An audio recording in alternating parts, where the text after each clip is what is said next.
Undisputed 4, or as we call it, Boyka Undisputed, is the number 4 in this series, which started as a different movie with Ving Rhames and Wesley Snipes, directed and written by Walter Hill. It was a prison movie. It was about proper boxing. I was involved in this one, and then I was involved in the number 2 and number 3, and obviously I love this project, and that's why I wanted to do number 4. What we wanted to do was, kind of bring a new twist to the Boyka character and to the story.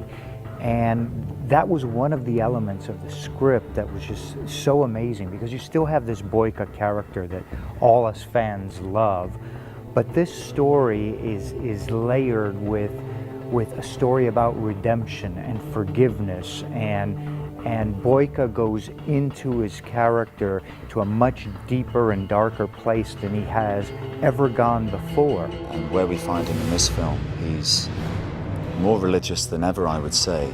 And he's a very complex character, actually, which I really enjoy about him. He's a religious guy, but he's got this fury within him, this darkness inside of him, which probably he can tap into that as a fighter. And that's one of the reasons why he's, one of the best fighters on the planet, because he's got this thing within him that's quite dark, and he can channel that in the ring. But I think in his personal life, this is something that has brought him no end of trouble. This is the reason why he's in prison in Undisputed 2. And in this film, he goes to church, he donates a lot of his money to the church. He's doing everything that he can to become a better person in the eyes of God. Yuri. He's basically trying to save himself so that he has a place in heaven. But also, he harbors this dream of being the world's most complete fighter, that he wants to be a champion. So when that opportunity comes, and he believes that this is a gift from God, he has a chance to prove to the world that he can be a champion. And he harnesses this darkness within him. It actually gets him in trouble again. At the end of Undisputed 3, Boyka, finally got his chance at freedom. He escaped with his life intact and was going to pursue his dream. And that's kind of where we pick up Undisputed 4, where we see Boyka finally going to the big leagues, as we say. We follow his manager, and who finally gets him the fight of a lifetime, where tournament scouts are going to be coming to see his fight and to analyze his abilities and see whether or not he's worth taking up to the European Divisional Championships. And there, Boyka gets in the ring, and he gives it everything he's got.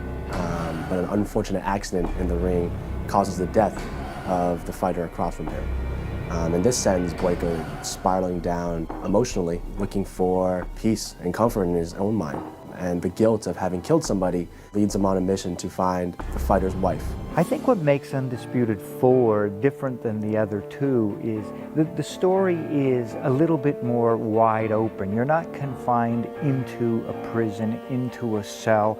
We've now taken Boyka and taken him out of that environment. And yet in doing so, we still kept him sort of chained, because we explored not the physical prison that Boyka had always been in before.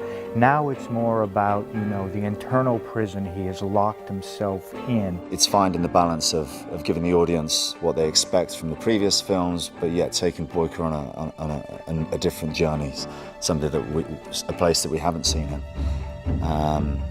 And still keeping him Boyka, we don't want to change him too much. I think people love the character because he doesn't take any shit, and he's kind of gruff, and he's always in a bad mood, he never smiles. But we do take him to a place in this movie where you will see a different side of him. What was interesting was that when some of the first scenes we did were actually some lighter sort of where Boyka is in this film. It's uncharted territory. He's trying to be a bit softer towards the leading lady, the predicament that's going on there. So some of the first scenes that we did was so uncharacteristic of Boyka that I was actually second guessing myself, thinking, hang on a minute, is this Boyka? This doesn't feel like Boyka. I'm not sure about this. And then of course It wasn't long after that where we did a scene which was like real boyka, you know, the anger came out and it was like, yeah, okay, there's boyka, we've got him.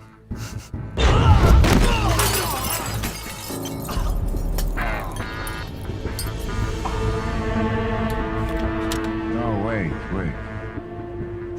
Thought I told you to leave this town. Now don't give a shit what you said. How did I come up with the accent for boyka? It's a bit of a funny story, I guess.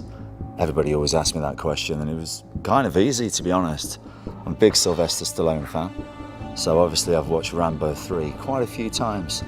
And the bad guy in Rambo 3, I always remembered his voice. Who is this, John Rambo? And so when I started thinking about Yuri Boyka, I couldn't stop thinking about this guy from Rambo 3. I forget the actor's name. Good actor. And he just had this thing in his voice where he spoke like this, Spetsnaz. And then I adapted that voice. Made it a little bit deeper, you know. And somewhere here I found Boyka, Yuri Boyka. For some reason my lip curls up like this when I do him, which I don't know why, but it helps. Bring me your fucking champion. If we didn't know Scott was born in London, you would expect him to be Russian. I mean, he is a guy who can play a lot of different roles, but he's really channeled Boyka over the years and grew into this character. He brings in a personality and determination and the effort that I haven't seen with any other actor. These action set pieces that we have in the movie are brutal.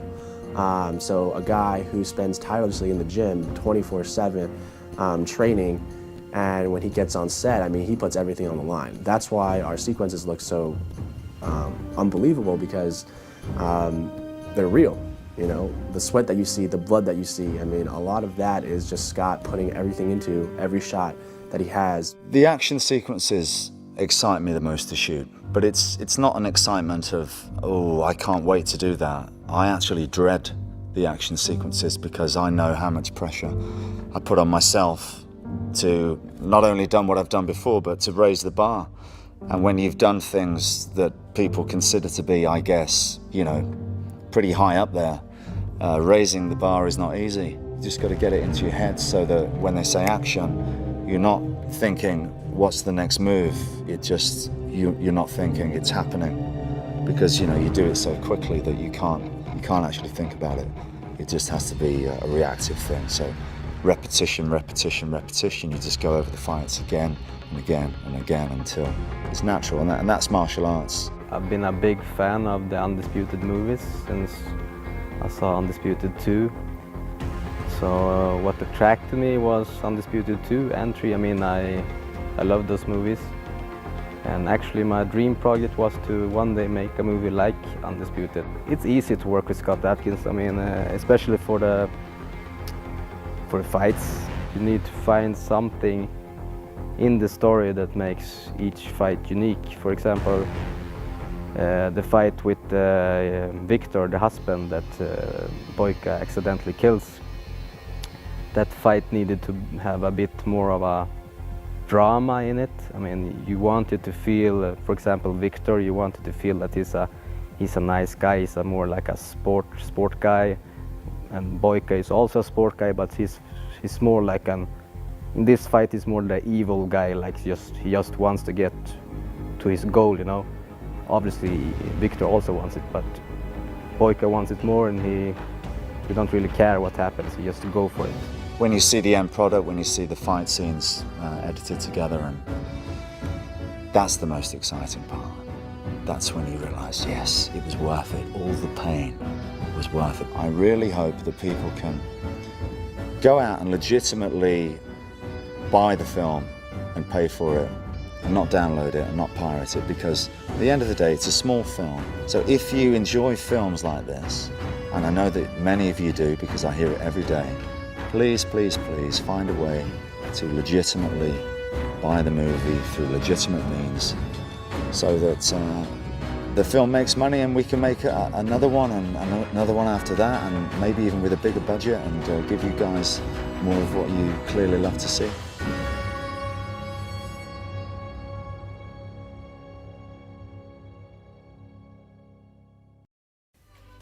Hey, it's Lisa here with more action trivia. The incredibly popular Undisputed franchise started in 2002 and has 3 sequels. Now, star Scott Adkins has been vocal on the subject of how the piracy of Undisputed 4 affected the prospect of there being a 5th film. Now, remember to stay up to date by clicking here below to subscribe or on the side for more great content.